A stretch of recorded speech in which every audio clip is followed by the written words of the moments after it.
시청자 여러분 안녕하십니까. 센 경제 현장의 임동석입니다. 전 세계 증시의 호재로 작용했던 중국발 호재가 하루 만에 그 약발을 다했습니다. 전날 3% 넘게 급등했던 코스피도 등락을 반복한 끝에 결국 보합권에서 장을 마쳤습니다. 오늘 코스피 지수는 전날 대비 1.08포인트 내린 1058.18포인트로 마감을 했습니다. 자, 오늘 센 경제 현장에서는 최근 인기를 끌고 있는 카드사와 보험사의 신용 보장 서비스와 함께 대만과 일본, 미국의 반도체 회사 간의 통합 소식을 여러분께 자세히 전해드리겠습니다. 자, 먼저 반도체 업계 재편 시나리오가 또다시 나오고 있습니다. 이번에는 대만 정부가 직접 나서서 일본과 미국 업체와 함께 아예 하나로 통합하는 그런 방안을 추진하려고 한다고 하는데요. 자, 국내 업계의 방어 준비도 무척 치열하게 이루어지고 있는 모양입니다. 그 자세한 소식을 정리해서 전해드립니다. 서울경제신문 홍재원 기자입니다. 안녕하세요. 네, 안녕하세요. 자, 지난번에는 대만 반도체 업체들이 일본과 미국 업체들과 각각 두 개의 통합 진영을 구축할 가능성에 대한 이야기가 나왔었는데, 자, 이번에는 아예 그냥 하나의 진영으로 합쳐질 가능성이 제기되고 있다고요?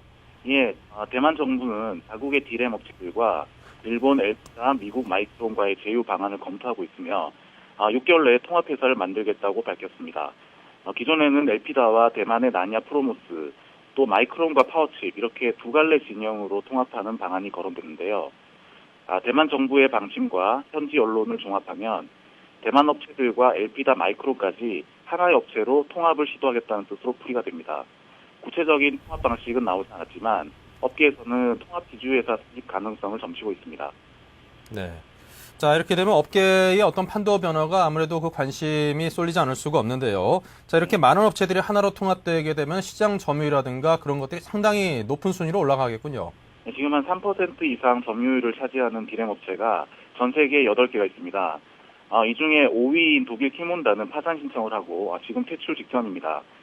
만약 대만 정부 구상대로 된다면 이 8대 업체 중에 키몬다 빼고 7개가 남지 않습니까? 이 중에 1, 2위인 삼성 하이닉스를 제외한 나머지 5개를 다 합치겠다는 겁니다. 이렇게 되면은 점유율을 단순 합계를 하면은 한 40%에 육박을 하고요. 1위로 올라가게 됩니다. 삼성은 30%, 하이닉스는 20% 정도 되는데요. 결국 8대 D램 업체가 총 3개로 정리가 되는 셈입니다. 네. 자, 물론 뭐 점유율이 단순 합계로 되는 건 아닐 텐데 역시 그럼에도 불구하고 우리 국내 업체들에 미치는 영향이 적지는 않을 것 같습니다. 예, 통합 방식에 따라서 시너지가 얼만큼 나느냐, 또 뭐 겹치는 라인을 조정을 하고 이러면은 생산량이 얼만큼 줄어들 것이냐 이런 데 대해서 관측이 분분하고요. 말씀하신 것처럼 일단 영향은 분명히 있을 수 있습니다. 규모가 큰 경쟁자가 일단 나타나면 시장 주도권을 두고 극심한 경쟁이 벌어질 수 있다는 것은 위협적인 영향으로 풀이가 되고요. 대신에 이제 정리될 업체들이 좀 정리가 되는 측면도 있기 때문에 D램 반도체 산업의 수익성이 전체적으로 높아질 수 있습니다. 네. 자, 아무래도 그 업계 1위인 삼성보다는 2위 업체인 하이닉스가 좀 더 긴장해야 될 것 같은데 어떻습니까? 하이닉스에 대한 그 채권단의 추가 지원도 가능할까요? 예, 사실 하이닉스 채권단은 지난해 말부터 최근까지 총 8천억 원 규모의 지원을 시행했습니다. 유동성 문제 때문에 그랬는데요. 사실 올 하반기에는 6천억 원 규모의 추가 지원이 이루어질 가능성이 있습니다. 채권단은 애초부터 총 1조 4천억 원을 지원하기로 논의를 했다고 하고요. 만약에 업계 재편으로 시장 상황이 요동칠 경우에는 추가 지원이 이루어집니다. 근데 아무래도 국내 업계도 이 대만, 일본, 미국의 타도 한국 시도에 대해서 좀 방어를 할 준비를 하고 있다. 만약의 사태에 대해 좀 자금을 마련해 두고 있다. 이렇게 보시면 될 것 같습니다. 네. 자, 앞으로 우리 한국과 또 외국 업체들 간의 경쟁이 보다 더 치열해질 것 같습니다. 우리 한국을 대표하는 그 업종인 만큼 앞으로 보다 더 강한 그런 경쟁력을 가져줬으면 좋겠습니다. 자, 지금까지 서울경제신문 홍재원 기자와 함께했습니다. 고맙습니다. 네. 네, 경기 침체로 가계 형편이 무척이나 어려워지면서 고객을 대신해서 대출금이라든가 카드 결제 대금 등을 대신 납부해주는 신용 보장 서비스가 주목을 받고 있다고 합니다. 저도 무척이나 궁금한데요. 자, 어떤 건지 물어보겠습니다. 자, 문승관 기자입니다. 안녕하세요. 예, 안녕하십니까. 네, 최근 대출금이나 카드값을 대신 내주는 그런 신용 보장 서비스가 인기를 얻고 있다고. 이게 뭡니까? 예, 사상 유례 없는 취업난과 구조조정 한파가 몰아치면서 가계 형편이 어려워지자 보험사와 카드사들이 내놓은 신용 보장 서비스가 큰 인기를 얻고 있습니다. 신용 보장 서비스란 보험사나 카드사가 고객을 대신해 대출금이나 카드 결제 대금을 대신 납부해주는 서비스입니다. 보험사나 카드사가 출시한 이 서비스 상품에 가입하면 대출금이나 카드 이용 대금을 갚을 수 없는 상황이 발생했을 때 연체를 방지할 수 있을 뿐만 아니라 신용 불량의 위험을 예방할 수 있습니다. 네. 자, 그렇다면 이 서비스를 받을 수 있는 대상자와 또 보장 내용은 구체적으로 어떻게 되나요? 보험의 경우 금융회사에서 대출을 받은 사람들이 사망이나 질병, 실직 등으로 대출금을 제때 상환하지 못할 경우 대출금 전액이나 잔액을 보험사가 대신 부담합니다. 카드사들도 매달 일정액의 수수료를 내면 계약자가 불의의 사고로 카드 대금을 내지 못할 사유가 발생했을 때 이를 유예 또는 면제해 줍니다. 별다른 대상자가 있는 것은 아니고 누구든지 가입이 가능하고 다만 현재 신용불량자로 등재돼 있거나 많은 금액을 연체하고 있을 경우에는 가입이 제한됩니다. 또 가입했다고 해서 언제든지 대출금이나 카드 이용 대금을 대신 납부해 주는 것이 아니라 불의의 사고로 소득이 없어지거나 치명적인 질병 및 사망 발생 시에만 납부해 주는 서비스입니다. 네. 자, 그럼 보험사와 카드사가 신용보장 서비스를 실시 중이라고 하는데, 자, 그렇다면 각각의 어떤 그 차이점과 또 특징이 좀 다를 것 같습니다. 네, 현재 보험사의 경우 하나손해보험이나 하나 HSBC 생명보험, HNC 생명보험 등이 신용보장보험을 판매하고 있습니다. 상해사고나 질병으로 대출 고객이 사망하거나 80% 이상 후유장애가 발생할 경우 최고 10억 원을 한도로 대출금 전액을 갚아주고 있고요. 31일 이상 입원 시 입원 기간 동안의 월 할부금을 최고 400만 원씩 6개월간, 비자발적 실업 상태 발생 시에는 실직 기간 동안의 월 할부금을 최고 200만 원씩 8개월간 지급합니다. 가입 대상은 금융사에서 판매하는 전 대출 상품으로 보험기간은 1년부터 3년까지이고 주택담보대출에 대해서는 보장하는 모기지 보험과 달리 상환보장보험은 신용대출과 담보대출, 마이너스 대출까지 취급합니다. 카드사의 경우 BC, 삼성, 현대, 신한카드 등 4개 신용카드사가 해당 서비스를 제공하고 있고 이들 서비스의 이용료는 대개 총 채무액의 0.5% 정도를 곱해 산출합니다. 질병이나 사망, 장기 입원 시 최대 5천만 원까지 신용카드 이용 대금을 대신 갚아줍니다. 네. 자, 그렇다면 신용보장 서비스 시장에 대해서 앞으로 관심을 갖는 소비자들이 꽤나 많을 것 같은데 앞으로의 업계 전망이 어떨까요? 네, 지난달 전국의 청년 실업자 수는 35만 6천 명, 취업 준비생 등까지 포함하면 청년 백수는 100만 명이 넘는 것으로 추산됩니다. 한국고용정보원에 따르면 지난 1월에 실업급여를 신청한 40대 실업자 수는 전년 같은 달에 비해 48.7%가 늘었습니다. 상황이 이러다 보니 신용카드 사용액은 제자리 걸음이지만 연체율은 빠르게 증가하는 것으로 나타났습니다.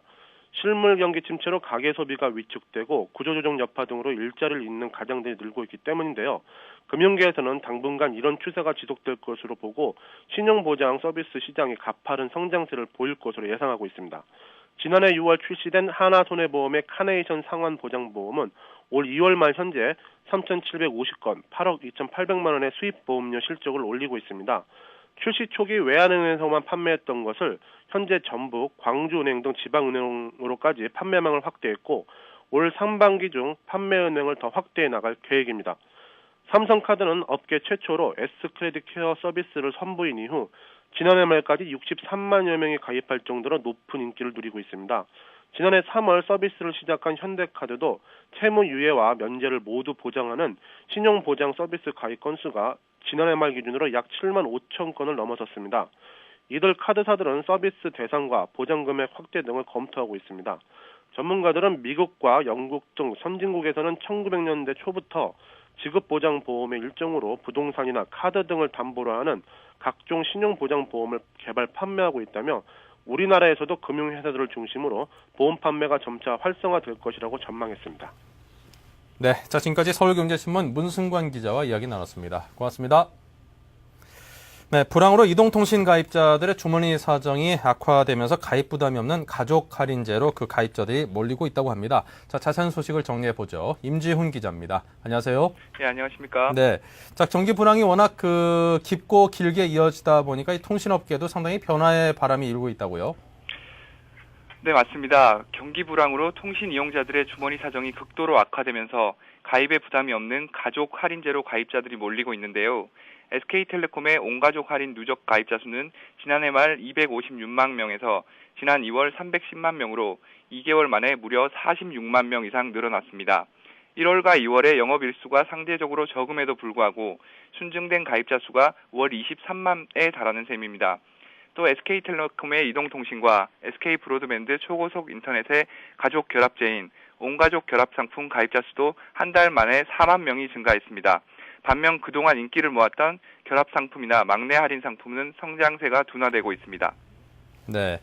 자, 그렇다면 이제 가족 할인은 추가적인 비용 부담 없이 이제 할인을 받을 수 있어서 가입자가 몰리고 있는데, 설사 이제 할인이 된다고 하더라도 또 추가적인 비용 부담이 발생하는 그 결합 상품에는 가입자들이 그렇게 크게 좀 매력을 느끼지 못한다고요. 네, 맞습니다. 이동통신과 초고속 인터넷, 시내전화, IPTV 등을 한데 묶어 싸게 제공하는 결합 상품의 인기는 최근 주춤한 상태입니다. 실제로 지난 2월 KT의 결합 상품 누적 가입자 수는 203만 4천 명으로 지난해 말에 비해 18만 명 늘어나는 데 그쳤습니다. 월 평균 순증 가입자 수가 9만 명에 그친 것으로 온가족 할인 상품의 절반에도 못 미친 것이죠. 지난해 하반기 이후 순증 가입자 수가 월 15만 명에서 22만 명이었던 사실과 비교해도 증가세가 크게 둔화된 것을 알 수 있습니다. 또 SK 브로드밴드의 유선통신 결합 상품의 경우 가입자 수가 지난 1월 한 달 동안 단 2,000명 밖에 늘어나지 않았다는 점도 결합 상품의 인기를 가늠케 합니다. 네. 자, 그리고 그동안 상당히 인기를 끌었었는데, 막내 할인 가입자들의 성장률 둔화도 확연하게 좀 눈에 띈다고 하던데요. 네, 맞습니다. 불황의 그림자는 이동통신사의 막내 할인제에도 짙게 드리우고 있는데요. 네. SK텔레콤의 막내 할인 가입자 수는 지난해 말 247만 명에서 지난달 250만 명으로 3만 명 밖에 늘어나지 않았고요. KTF 역시 77만 명에서 78만 명으로 1만 명 정도만 늘어났을 뿐 성장세가 둔화된 것으로 판단됩니다. 네. 자, 아무래도 결합 상품이나 막내 할인 상품의 성장세가 둔화된 이유도 아무래도 비용 부담 때문이겠죠? 네, 그렇습니다. 가입자들이 추가적으로 요금 부담이 생기는 상품을 기피하고 있기 때문입니다. 결합 상품은 추가적인 서비스를 사용해야 되기 때문에 추가 요금 부담이 생길 수밖에 없고, 막내 할인은 통화료 할인을 받을 수 있긴 하지만 월 정액을 내야 하는 부담이 있는 거죠. 반면 가족 할인은 가족이라는 증명서만 제출하면 되기 때문에 추가 부담이 전혀 없이 가입할 수 있어서 큰 인기를 끌고 있는 겁니다. 네.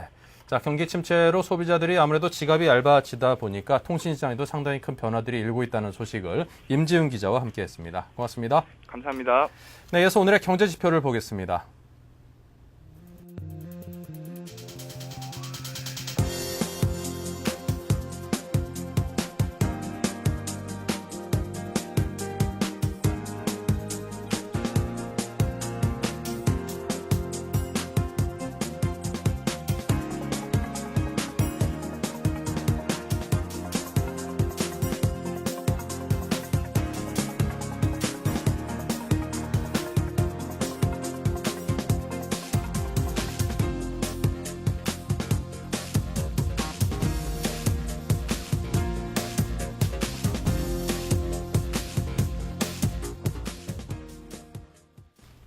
네, 이어서 오늘의 증시 마감 시황을 정리를 해보겠습니다. 서울경제신문 증권부의 박혜욱 기자 연결돼 있습니다. 안녕하십니까? 네, 안녕하세요. 네, 오늘 마감 시황 정리부터 부탁드리겠습니다. 네, 코스피 지수가 하루 만에 소폭 하락세로 돌아섰습니다.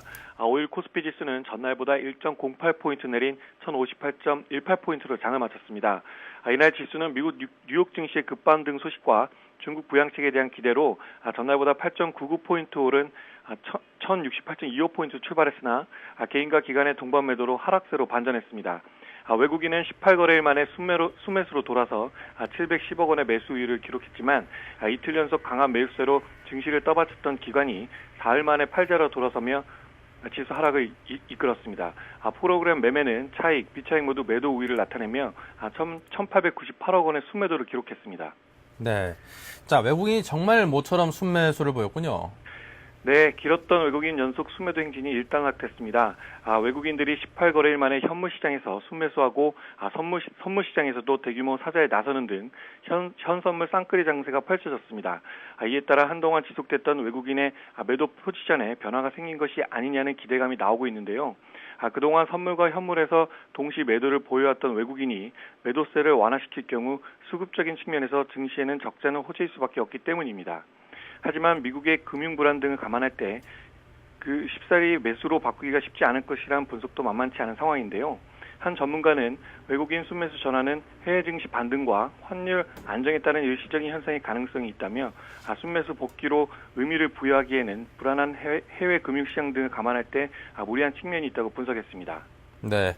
자, 그리고 아무래도 이제 투자를 하는 투자자들에게는 상당히 좋은 투자 정보인데 기업들 간의 어떤 지분 관계를 좀 더 쉽게 파악할 수 있는 그런 길이 열렸다고요.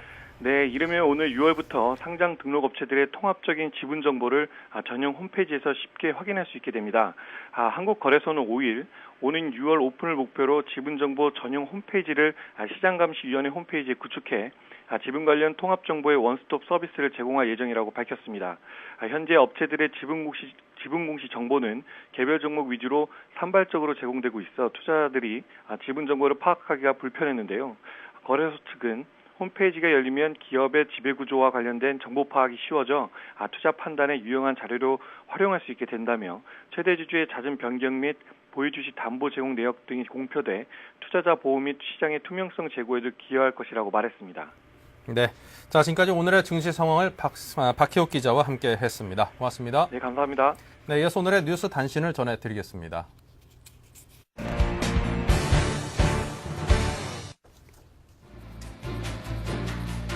중국 정부는 오늘 전국인민대표대회 개막식에서 경기 부양을 위한 9,500억 위안 규모의 적재 예산을 편성키로 했다고 밝혔습니다. 예상과 달리 새로운 경기 부양책은 나오지 않았습니다. 정부는 국내 117개 해운사에 대한 신용위험평가를 5월 초까지 마치고 구조조정 대상을 선정키로 했습니다. 선박 매입 등 구조조정을 지원하는 투자펀드도 조성할 방침입니다. 서울시가 매매계약이 해지됐던 뚝섬 4구역의 상업용지 1만 9천여 제곱미터를 재매각합니다. 일반 공개 입찰로 매각한 대금은 추가 경정 예산의 재원으로 쓸 방침입니다. 올해 서울을 중심으로 아파트 연립주택 등 공동주택 공시 가격이 지난해보다 하락하며 보유세 부담은 지난해보다 훨씬 줄어든 최대 72.4%까지 줄어듭니다. 네, 잠시 후 센 경제 진단을 이어가겠습니다. 대한민국 경제부 증권부 기자들이 아침마다 서울경제TV를 보고 있습니다. 매일 20분 투자로 미 증시 흐름을 한눈에 블룸버그 파이널 워드 30분 시청으로 아시아 경제까지 한꺼번에 블룸버그 아시아 비즈니스 투나잇 한글 자막과 함께 방송되는 블룸버그의 또 다른 프로그램들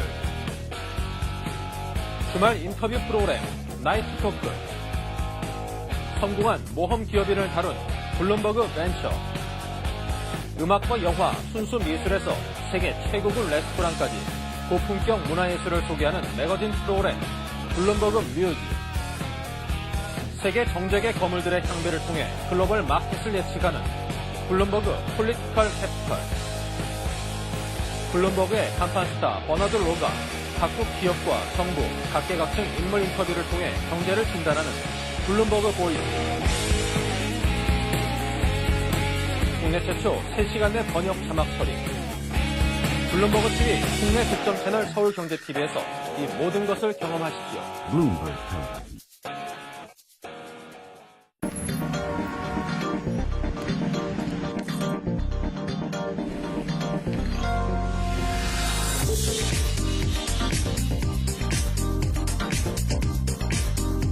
블룸버그 TV 국내 독점 채널 서울경제TV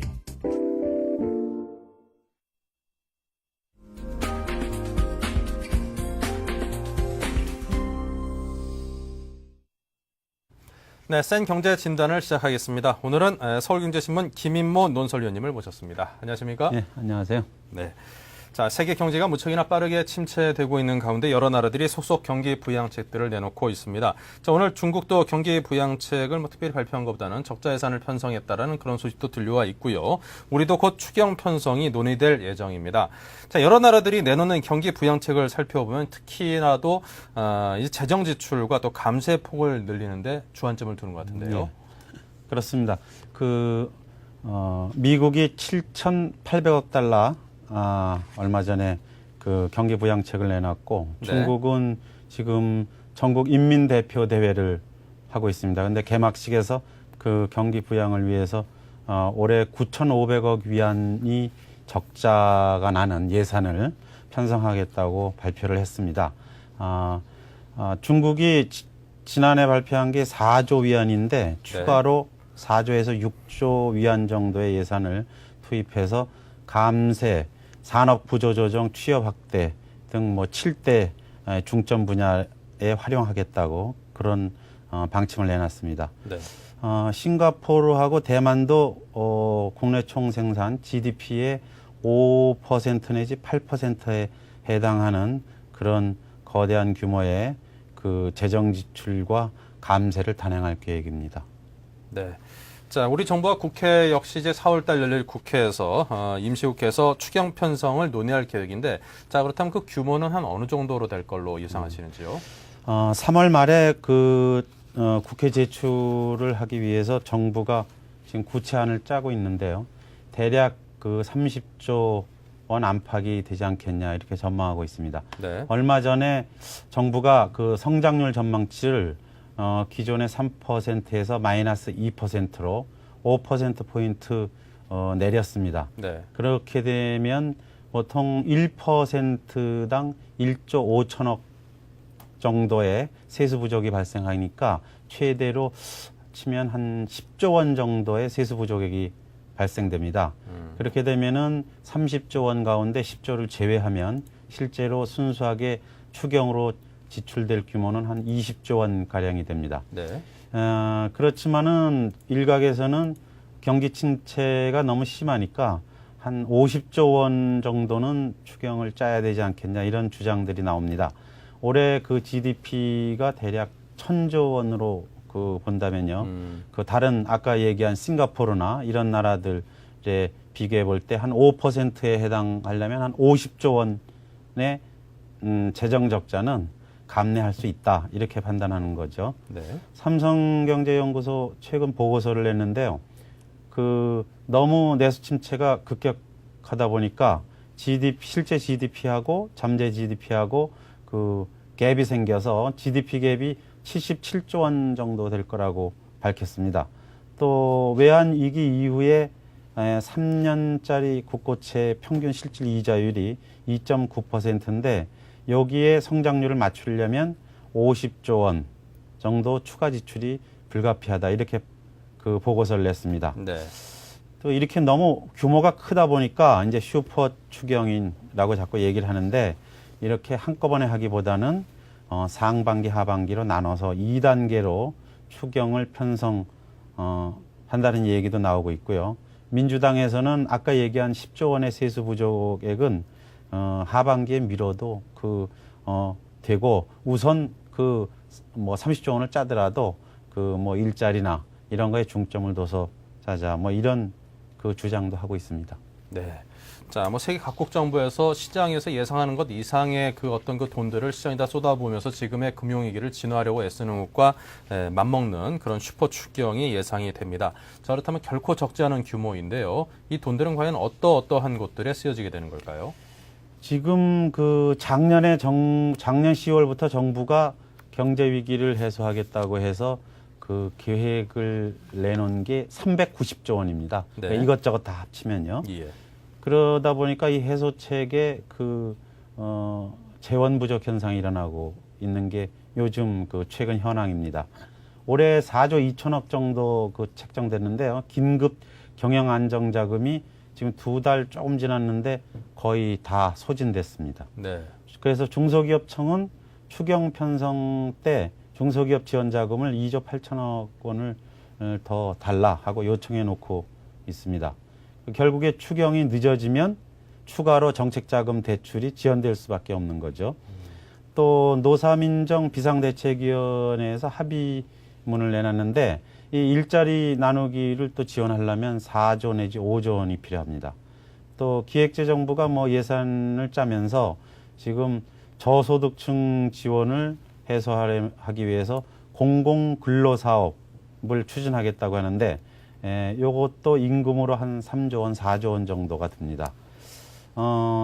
전체적으로 아까 얘기한 삼성경제연구소에서 추경액을 연구소 주장대로 50조 원을 책정할 경우에 절반이 좀 넘는 27조 원은 저소득층 소득 지원하고 고령화 대책에 투입해야 되지 않느냐. 네. 또 사회 간접 자본 투자에는 한 9조 원, 기업 신용 경색 지원에는 6조 원가량 써야 된다. 이렇게 주장을 하고 있는데 실제로는 이제 월말이 돼서 정부가 추경 예산을 짜봐야 구체적인 내용을 알 수 있죠.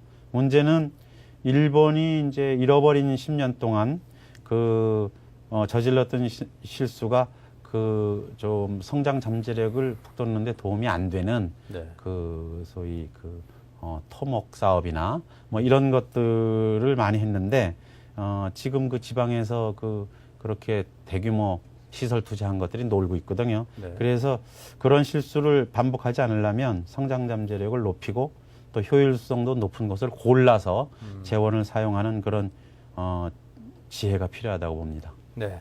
그 옛말에 뭐 반면 교사라는 그런 표현도 있는데 그렇죠. 바로 옆에 우리보다 훨씬 앞서서 상당히 긴 시간의 그런 불황을 겪었던 일본이라는 나라가 과연 그때 어떠한 정책들을 펼쳤고 그것들이 시장에 미쳤던 긍정적인 또 부정적인 효과와 결과들이 있었을 테니까요. 그것들을 잘 한번 보고 검토를 해서 우리는 가능하나마 한정된 재원이기 때문에 실패하는 길을 하나라도 더 줄이는 그런 현명한 지혜를 좀 발휘해야 될 때가 아닌가 싶습니다. 더군다나 이제 이런 돈들이 굉장히 귀중한 돈이 쓰여지면서 쓰여질 곳에 이제 가장 또 중요한 것 중에 하나는 이 어려운 시기에 한계 상황까지 몰리게 될 이제 저소득층이라든가 어떤 취약계층들 그들에게 어떤 삶의 기반을 마련을 해주는 데도 상당히 많은 신경을 기울여야만 할 텐데 자 일본에서는 국민 모두에게 1인당 12,000엔씩 우리 돈으로 하면 한 20만 원 가까운 좀 못 미치는 그런 돈이 되는데요. 그걸 나눠주기로 했다고 합니다. 우리 역시 이제 취약계층들에게 어떤 소비 쿠폰제를 나눠주기로 했다. 뭐 현금으로 줄 수도 있다. 이런 얘기들이 나오고 있는데 아무래도 지원들이 이루어지긴 하겠죠. 예.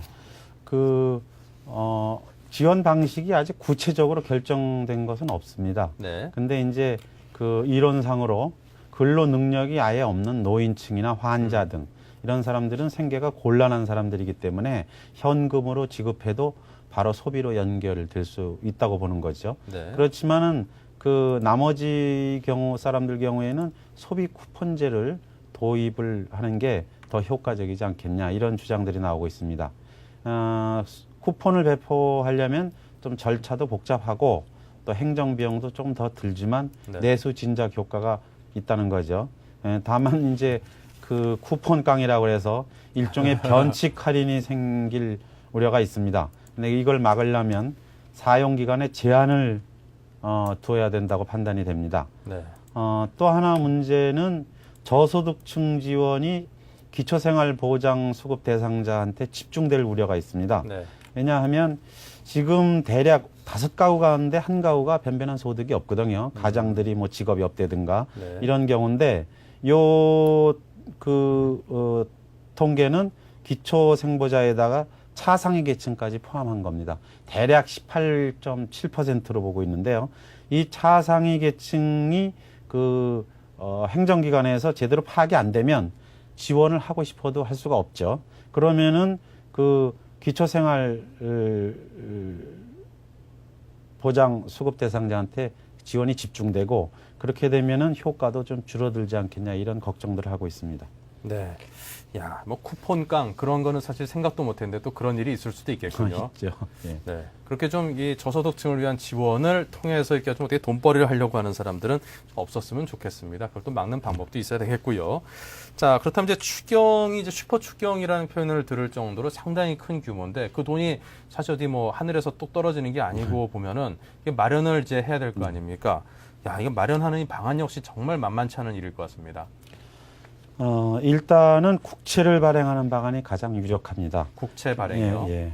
그래서 이제 기존의 예산안에도 20조 원 정도 적자 국채 발행 계획이 네. 들어 있습니다. 20조 원이 조금 안 되는데요. 예. 그래서 이제 올해는 이제 그거를 포함하면 그 추경까지 합해서 대략 40조에서 50조 원 규모의 적자 국채를 발행할 것으로 예상하고 있습니다.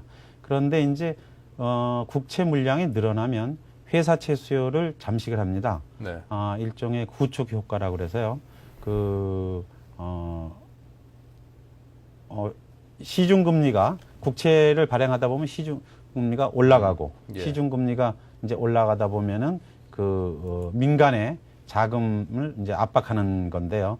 그래서 그걸 그런 기업 자금 조달을 악화시키는 부작용을 막으려면 가급적 공공 부분에서 국채를 인수를 하고 또 그것도 잘 안 될 경우에는 한국은행이 직접 매입하는 방향을 고려해야 된다고 봅니다. 네.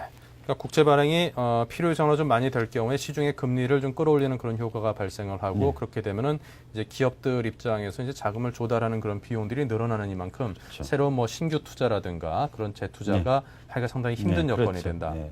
그렇다 보면 아무래도 경제가 좀 돌아가고 발전하는 게 좀 더뎌지다 보면은 지금의 안 좋은 상황이 좀 더 길어지고 좀 더 안 좋아질 가능성도 크다고 볼 수 있을까요?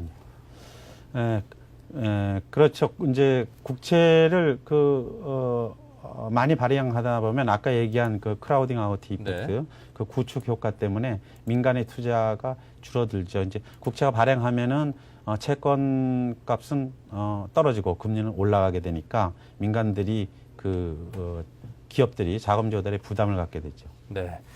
자, 이렇게 그 적자 규모가 커지다 보면은 또 이게 워낙 많은 그 재원들을 마련하다 보면 어떤 무리수를 둘 수도 있을 것이고 그러다 자칫 잘못해서 우리 그 국가 재정의 어떤 건전성이라든가 체력 자체가 좀 약해질 수 있지 않을까 그런 염려들을 하시는 분들도 분명히 계십니다. 예.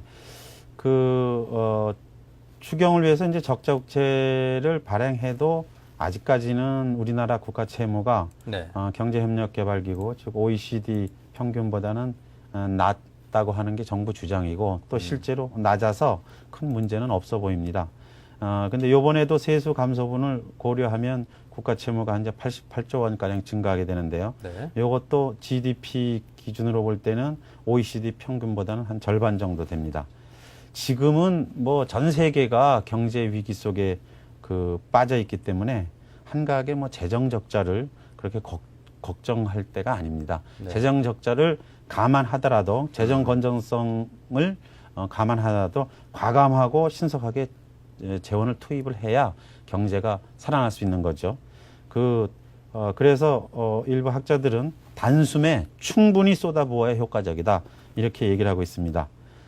그런 의미에서 이제 정부안이 월말에 나오면 임시국회가 열리게 되는데 정치권이 뭐 또 당리 당략에 따라서 시간을 낭비해서 뭐 또 질질 끌지 말고 적극적으로 여야 합의를 해서 추경을 통과시켜야 될 필요가 있습니다. 네. 자, 이번에 국회에서도 어떤 주요 경제 관련 법안들이 어떤 여야 간의 원만한 진행을 하지 못해서라고 표현을 해서일까요? 이게 통과되지 못하면서 경제계에서는 상당히 좀 불만의 목소리도 또 실망의 목소리도 높은 게 사실인데 국민들이 좀 바라보는 시각도 상당히 좀 염려스럽다. 이런 분위기가 상당히 많이 있는 것 같습니다. 자, 적자 재정 문제 얘기가 나왔는데 지금 중국 같은 경우도 지금 뭐 9,500억 위안이 넘는 그런 무척이나 큰 폭의 적자 재정을 편성을 했다라는 것이 오늘 중국 전인대 개막식에서 나왔고요. 자, 일부 뭐 동유럽 국가라든가 일부 여러 국가들은 이번 금융위기의 파고를 초기에 넘지 못한 나라들은 어떤 뭐 금융 시스템의 붕괴라든가 아니면은 집권 여당의 뭐 퇴진이라든가 이런 아주 한계 상황까지 몰리고 있는 것이고 보면은 조금 전에 이제 위원님께서 말씀하신 것처럼 지금의 어떤 뭐 재정 적자라든가 적자 재정이라든가 이런 것들을 염려할 게 아니라 지금의 위기를 진화할 수 있는 그런 모든 수단을 조기에 진화할 수 있는 그런 수단을 모두 강구해야 될 때가 아닌가 싶습니다. 자, 그런데 이제 시장에서는 오늘 중국 전인대가 이제 개막을 하면서 여러 가지 또 추가 경기를 부양할 수 있는 추가 부양책들이 좀 많이 좀 쏟아져 나오지 않을까 그렇게 기대를 했었는데 사실 뭐 적자 재정 편성에 따른 소식 이외에는 추가로 나오는 소식들이 없어서 조금 이제 실망스러운 표정을 감추지 못하는 그런 분위기도 좀 감지되고 있습니다. 이것들이 앞으로 우리 주식시장이라든가 여러 좀 미치는 악재로서 미치는 영향들도 분명히 좀 있지 않을까 하는 염려도 드는데요. 예, 뭐 기대를 했었죠. 경기 예. 부양의 책이 나올 거로 기대를 했는데 지금 먼저 무슨 이유인지 몰라도 아직 발표를 안 하고 있습니다. 지금 사실 뭐 전 세계가 미국이 이제 저 모양이니까 중국을 바라보고 있거든요. 네. 중국이 그러면서도 8% 성장을 하겠다고 강조는 했는데 예. 만약에 IMF나 이런 데에서 얘기하듯이 6% 미만의 성장으로 가면 그 파장이 우리나라에도 많이 미칠 거로 그렇게 생각합니다. 네. 야, 이거 뭐 중국 경제까지 이렇게 뭐 힘들어진다라고 하면은 기댈 언덕이 상당히 만만치 않다. 이렇게 생각이 듭니다. 자, 어떻습니까? 이렇게 지금같이 힘겨운 시기를 이제 겪고 있고 앞으로도 이게 또 겪어야 될 텐데 사실 저와 같은 세대만 하더라도 이제 한창 이제 사회에 첫 발을 디딜 때 지난번 IMF 위기를 맞아가지고 그냥 정신없이 보냈던 것 같습니다. 네. 그때 이제 어르신들 저희 위에 연배 계시는 분들이 한창 때 이제 열심히 사회생활을 하시면서 그 위기를 온몸으로 이렇게 받아내고 이겨내신 그런 세대이실 텐데 이런 어려운 시기일수록 참 저희 같이 이렇게 처음 맞는 이렇게 젊은 세대들에게 어떤 그 조언이라든가 그런 교훈들을 많이 남겨주셔야지 저희들이 좀 힘내서 이겨낼 수 있을 것 같거든요. 좀 좋은 그 말씀 좀 한마디 해주시면 큰 힘이 될 것 같습니다. 지금 그 10년 전 외환위기하고 예. 지금하고의 분명한 차이점은 그 당시에는 우리나라하고 그다음에 인도네시아, 그다음에 나중엔 러시아나 이런 정도가 그 디폴트가 된 상태인데요. 그래서 나머지 거대 소비국인 그 미국, EU, 중국, 일본들은 경제가 건전했기 때문에 우리가 수출로 극복을 할 수 있었습니다. 그런데 지금은 미국이나 일본, EU가 전부 마이너스 성장을 하고 있고 그렇기 때문에 더 어려웠고 그다음에 불황의 터널이 길 거로 보는 겁니다.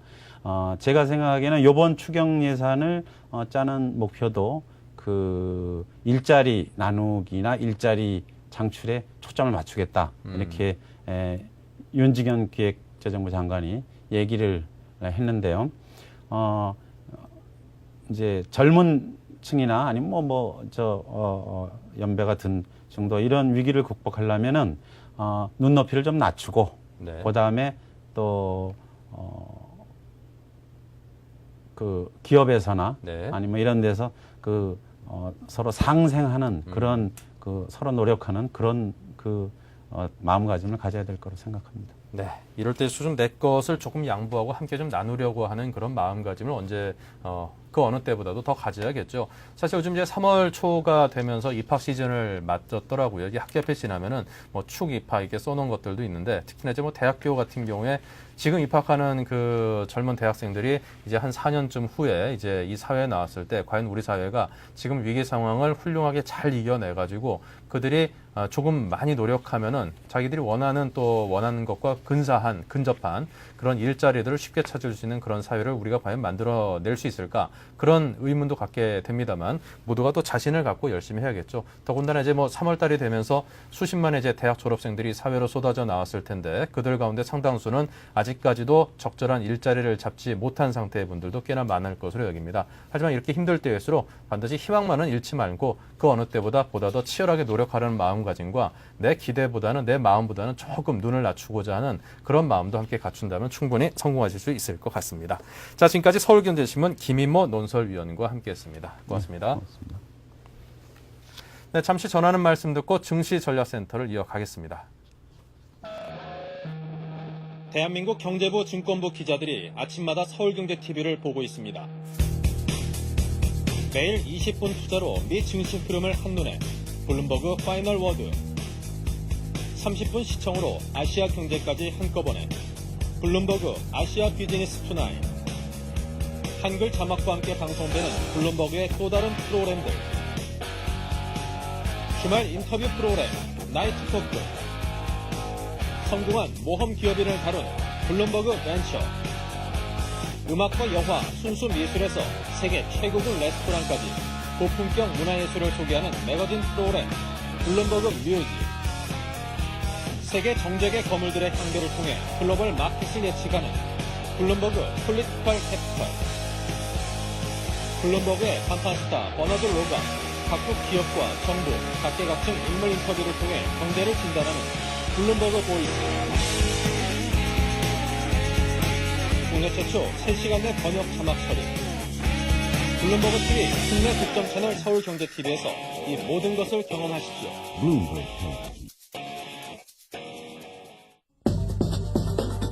한글로 보는 블룸버그 TV의 실시간 글로벌 경제 정보. 한국 방송사상 외국 경제 정보 TV 프로그램을 국내 최초 3시간 내 번역, 자막 처리, 정보 시차를 거의 극복해낸 블룸버그 TV 국내 독점 채널 서울경제TV. 한글 자막과 함께 방송되는 블룸버그 프로그램들을 서울경제TV에서 만나보세요.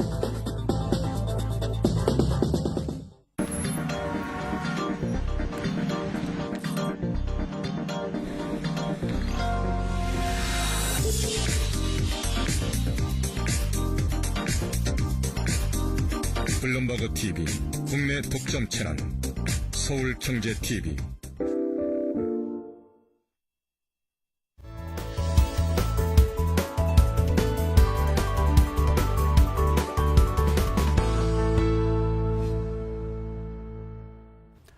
네, 증시전략센터를 이어가겠습니다. 한국투자증권 장영혁 차장을 모셨습니다. 안녕하십니까? 예, 안녕하십니까?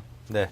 자, 먼저 오늘 장 정리부터 해볼까요? 네, 오늘 시장은 전일에 미증시가 좀 호조를 띄었고요. 유럽 시장도 간만에 플러스 요인을 보여주면서 호조세로 출발을 하였습니다. 특히 장 초반에 9포인트 정도 상승해서 중국의 추가 경기 부양책 기대감까지 반영이 되고 있는 상황이었는데요.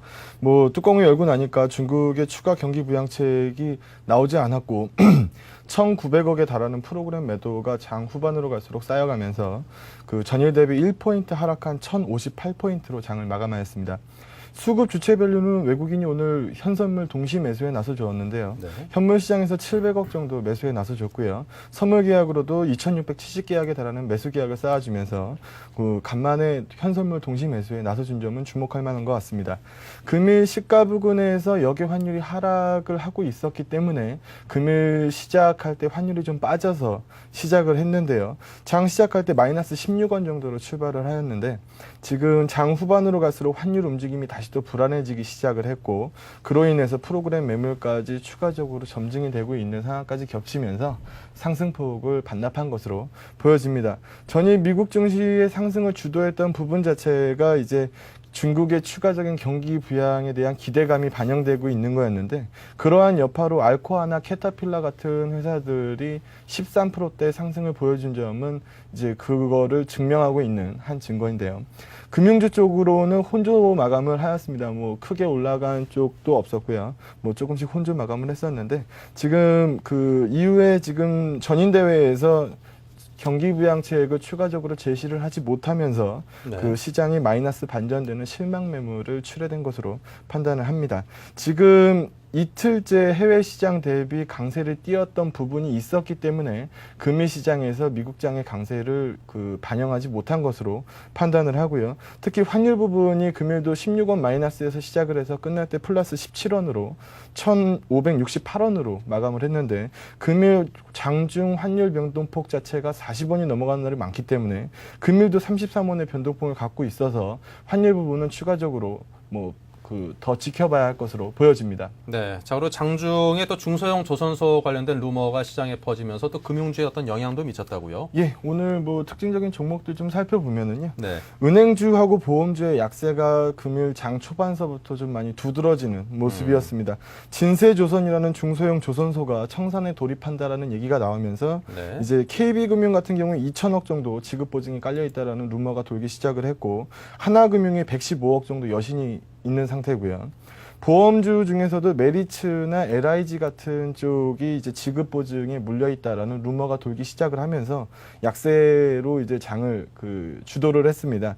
은행주는 결과적으로 2에서 3%대 하락 마감하였고요. LIG 손해보험 같은 경우에는 6%대 하락 마감을 하였습니다.